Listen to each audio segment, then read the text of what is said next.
어떤 세기말, 세기 초의 저스틴 비버 같은 그런 존재였죠. 하지만 지금의 아론 카터는 많은 사람들에게 인생의 밑바닥이 뭔지를 보여주는 팝음악 몰락의 아이콘.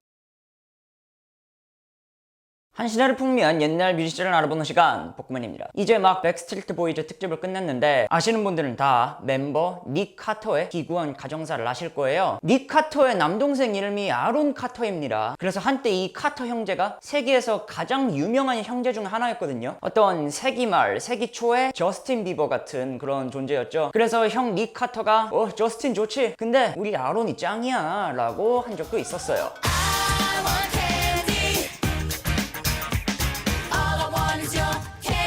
하지만 지금의 아론 카터는 많은 사람들에게 인생의 밑바닥이 뭔지를 보여주는 팝음악 몰락의 아이콘. 형 닉 카터는 동생한테 접근 금지 가처분 신청까지 냈고, 아마 이 영상은 제가 만든 영상들 중에 가장 극단적인 스탠스를 취하는 영상이 될 거예요. 왜냐하면 저는 아론 카터를 미치도록 좋아했고 그런 만큼 배신감도 엄청나기 때문에 이거는 아론을 옹호할 생각 전혀 없이 아론이 이렇게 된 원인과 결과만을 알아보는 영상이고요. 복고맨 역사상 최연소 아티스트, 올해 35살의 아론 카터가 어떤 삶을 살아왔는지 한번 알아보도록 하겠습니다. 아론 카터는 1987년 12월 7일생. 세기 말 세기 초의 전성기를 맞았으니까 인생의 정점이 자기 초중학생 때예요. 그렇다면 먼저 이 가정 환경부터 봐야 할 텐데, 형인 닉 카터가 BSB 멤버들한테 어린 시절을 얘기하면서 이런 말을 했었거든요. 나한테 집은 공포로 가득한 곳이었다. 엄마 아빠가 맨날 소리치면서 싸우고 술 마시고 창문 밖으로는 총소리가 들렸다고. 항상 싸우는 거는 돈 때문이었고 닉은 자기가 가족을 꼭 일으켜 세우고 싶었다라고 말을 해요. 그리고 그 소원대로 닉은 1997년 전 세계적인 슈퍼스타가 되죠.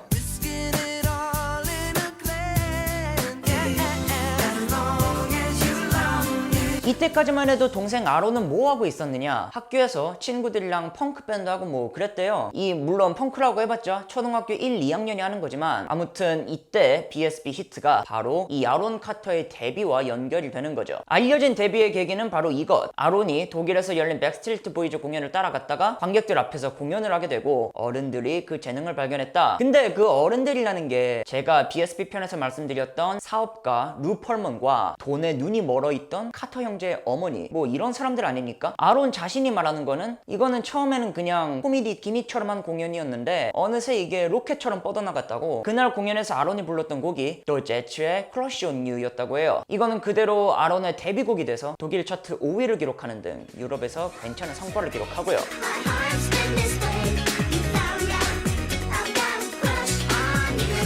자, 이 뮤직비디오를 보면은 처음에 닉 카터가 등장하는 등 닉이 지원 사격을 제대로 해줘요. 그러니까 이 흐름을 보면은 9살짜리 동생이 형의 무대가 신기해서 한번 서보고 싶어 했고, 그렇게 나가게 된 무대를 통해서 바로 계약을 맺고 가수로 데뷔한 겁니다. 이거는 사실상 아론이 아닌 어른들의 의지였다고 저는 생각하는데, 사실 아론은 그냥 신나게 노래만 부르면 됐죠. 왜냐하면은 이 어린애가 자기 행동 하나하나에 사람들이 열광하는 걸 보면은 당연히 미치잖아요.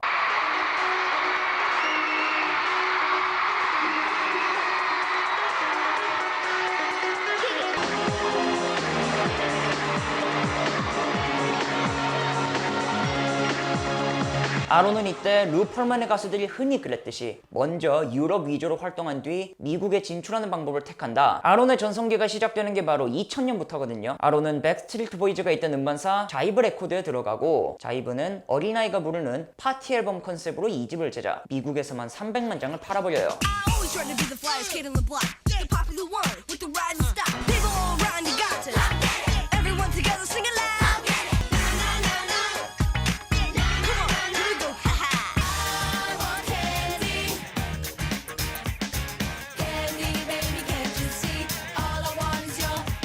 제가 이 앨범을 설명하기 전에 한 가지 양해 말씀부터 드릴게요. 사실 지금의 아론 인터뷰는 도저히 인용할 수가 없는 수준입니다. 왜냐하면 모든 기억이 거짓이고 그리고 자기 방어와 과장으로 점철돼 있기 때문에. 그래서 제가 최대한 여과를 해서 말씀드리겠지만 때로는 틀릴 수도 있어요. 혹시 틀린 정보 있으면 댓글로 알려주시고요. 이때 미국의 초중딩들이 아론 카터의 노래를 엄청 따라 불렀다고 하죠. 특히 I Want Candy와 Aaron's Party 두 곡은 아론 카터를 영원히 수식할 두 곡이에요. 지금 인터뷰에서는 이때 자기가 아론이가 백스트리트 보이즈, 엔싱크, 브리트니 스피어스랑 같이 사왕으로 묶였다는데 그거는 개소리고요. 그래도 확실히 인기는 있었다, 이렇게 생각하시면 될 것 같습니다. 이 시절 아론의 인터뷰를 한번 볼까요? 아론은 에런스 파티라는 앨범 이름도 자기가 정했고 I Want Candy 같은 노래도 자기가 1965년에 나온 The Strange Love의 원곡을 좋아해서 커버하게 된 거라고 해요. 그리고 학교 수업도 매일 5시간씩 개인 교습을 받고 있고 남은 시간에만 활동하고 있다라고 걱정하는 인터뷰한테 얘기를 하죠. 글쎄요, 뭐 말만 들으면은 정말 천재적인 비즈니스 소양과 해안을 가진 가수지만은 어른이 된 이후에 아론은 아티스트로서 인정받고 싶었다라는 말을 하고 자기 스스로 만드는 앨범에 지나치다 싶을 정도의 집착을 보이게 됩니다. 이 이후로 2001년에 나오는 3집도 빌보드 차트 7위, 미국 내 판매량 100만 장을 기록하면서 준수한 성적을 기록. Hey Nick, I need a favor from you, dude. I promise people tickets, so you gotta come through. I'm not too young and I'm not too old. Here we go. I'm all about you. I'm all about a place of my number one girl. It's true. You never have to question my love. 아론은 리즈 맥과이어나 지미 뉴트론 같은 어린이 프로그램들과 꾸준히 인연을 맺으면서 자신을 홍보했고 저도 이때 활동으로 아론 카터를 알게 됐어요. 제가 2001년에 나온 지미 뉴트론 극장판 DVD를 갖게 됐거든요. 여기에 부록으로 아론의 Live It Up To Me 뮤직비디오가 있었는데 그거를 맨날 보면서 노래를 다 외웠던 겁니다. 일단은 잘생기기도 했고 노래도 틴팝이니까 제 마음에 쏙 들어서 맨날 같은 거 수백 번을 돌려보고 제가 인생에서 제일 먼저 알게 된 팝스타가 아론 카터일걸요. 아론 카터의 뮤직비디오도 아마 브리트니 스피어스의 톡식이랑 함께 초딩 복고맨이 가수들의 동선까지 외웠던 유의한 뮤직비디오일 거예요. 이 3집 활동 때는 BSB 활동을 쉬던 닉 카터가 다시 와서 지원 사격을 또 해줬어요. 사람들은 아론이 가는 곳마다 환호를 쏟아냈고 아론은 그 인기에 잔뜩 취해 있었죠. 하지만 심판의 날은 다가오고 있었습니다. 2002년에 나오는 아론의 4집은 성적이 뚝 떨어지거든요. 이때 아론의 나이는 한국 나이로 중학교 3학년, 바로 변성기가 다 끝나는 나이였죠. All the things in my room, I break.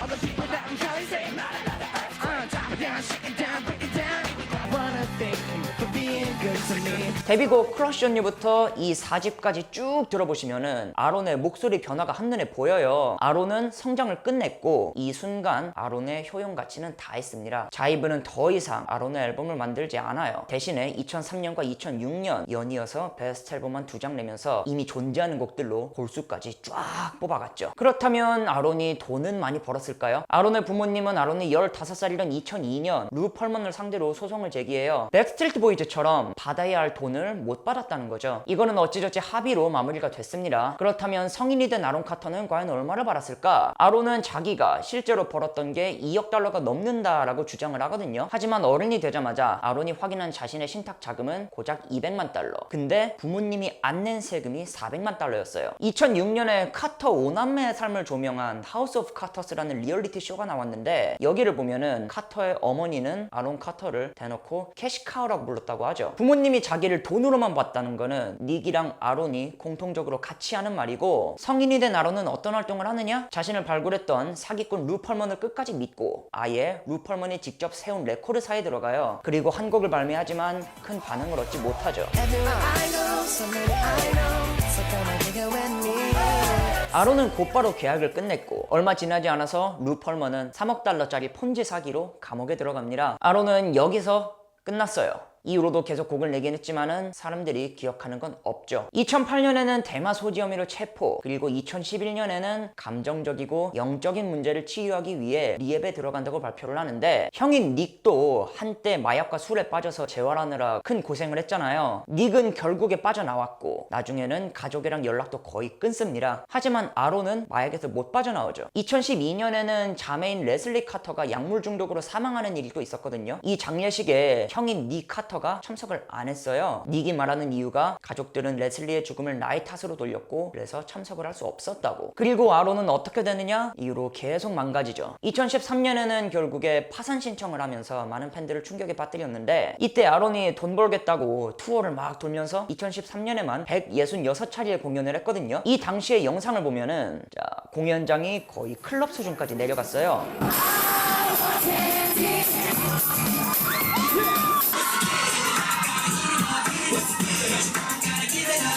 아론은 이후로 재기를 위해서 발악을 거듭합니다. 많은 분들이 모르시는 사실이 있는데 아론은 지금까지도 굉장히 꾸준히 음악 활동을 하고 있거든요. 2014년부터 지금까지 거의 매년 신곡 아니면 EP, 정규 앨범까지 내면서 할 수 있는 거는 다 하고 있는데 그거를 알아주는 사람은 아무도 없어요. 2015년 공연 도중에는 I Want Candy를 불러달라는 팬한테 이제 나이도 있고 그런 거 안 부를 거라고 손사래를 치기도 했습니다. J Terry, I sang on this beat. No, not happening. Alright?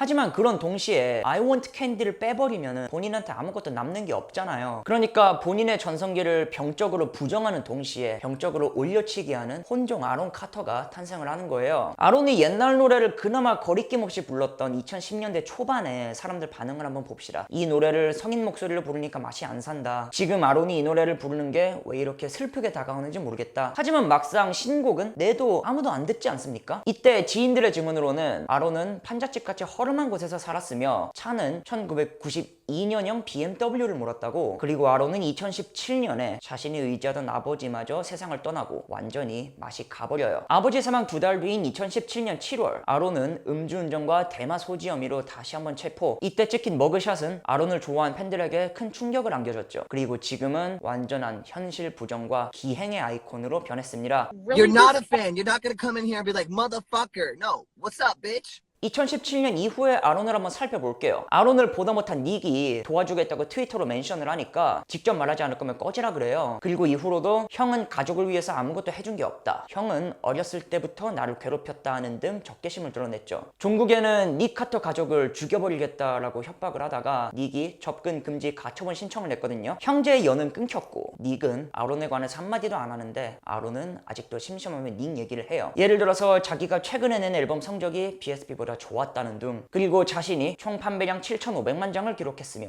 여전히 1년에 1천만 달러를 벌어들이는 가수라고 소개를 하죠. 실제로는 최전성기까지 합쳐서 판매량 1천만 장 겨우 넘기는 수준인데도 불구하고 1년에 1천만 달러를 넘게 번다는 아론 카터. 하지만 지금은 자신의 알몸을 공개하면서 돈을 벌고 있습니다. 이외에도 포르노 배우로도 데뷔했다는데 제가 차마 그것까지는 못 보겠어요. 팬들이라면은 그냥 눈물이 날 수밖에 없는 근황 아닙니까? 아론이 2017년에 뜬금없이 자기는 남자와 관계를 가져본 적이 없는 양성애자라고 해서 세간에 비웃음을 산 적이 있었거든요. 근데 그때 이후로 아론이 LGBT 클럽에서 공연 섭외가 상당히 많이 늘었다고 합니다. 자, 이것도 같은 맥락에서 생각할 수 있겠죠. 아론은 돈이 필요해요. 그리고 관심 또한 굉장히 갈구합니다. 그래서 점차 이렇게 망가졌다라고 저는 생각을 하는데, 자, 이렇게 스스로만 망가졌다면은 그냥 이거는 안타까운 사연으로만 치부가 되겠지만은 사실 아론은 주변에도 많은 피해를 주고 있어요. 일단 팬들한테 각종 명목으로 돈을 가져간 뒤에 먹튀한 적도 있고요. 거기다가 대인관계도 불안정해서 수차례 여자를 사귀었지만 그때마다 끝은 좋지 않았죠. 아론은 여자친구랑 싸우고 폭력적으로 변하는 모습까지 전부 인스타그램 라이브로 중계하곤 합니다. 지금은 또 헤어진 약혼녀한테 갈비뼈 3개를 부러뜨린 등의 가정폭력 혐의로 고소당한 상태거든요. 아론을 만난 사람들은 하나같이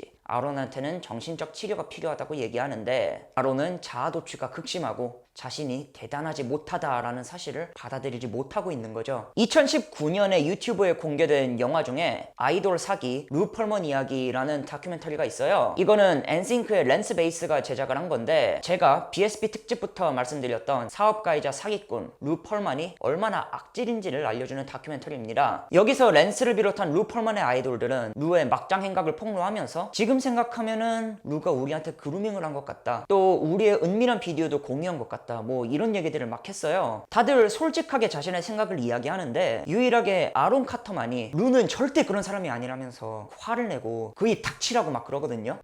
That is not true.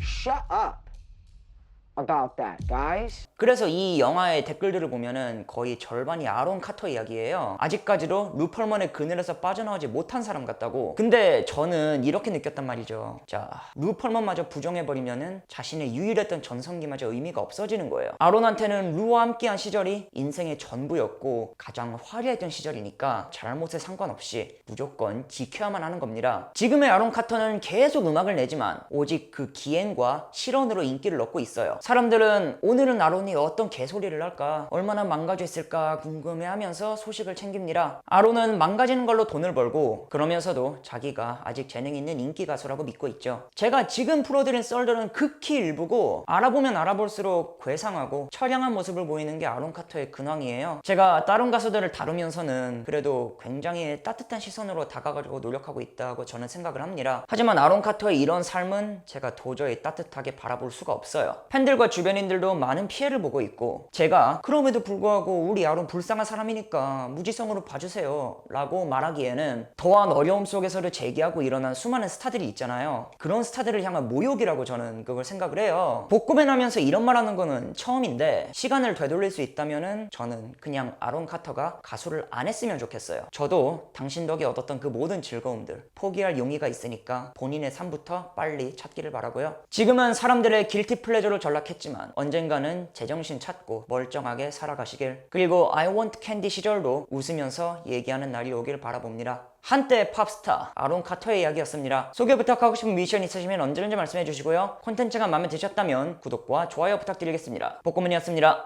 감사합니다.